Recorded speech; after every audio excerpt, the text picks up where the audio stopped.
But it turned out that in this particular instance, they weren't on the same page about what the partnership meant. The early career researcher was clear that he needed opportunities to publish from this project. So he was being clear up front to say, if I'm going to engage, this is what I really need. He's early in his career.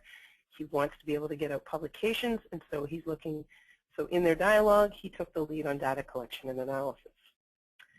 And then a couple months into the partnership in the research program, he was asked by his own organization to talk about this new partnership and project. It's quite exciting.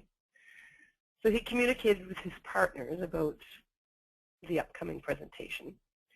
And if you've had this experience before, you deal with senior researchers, but senior researchers always have grad students that work underneath them. And advisors and grad students have different forms of communication between them, sometimes good, sometimes not so good. So when this particular researcher was communicating with his partners about the presentation, it was multiple times. It was in emails, it was in personal one-on-one face-to-face exchanges. He invited the partners to come. He shared the PowerPoint with them. He didn't receive any negative feedback. And they attended the event at the NGO.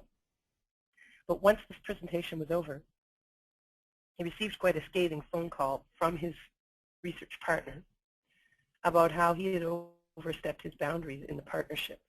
And this particular instance was pretty messy for this particular individual.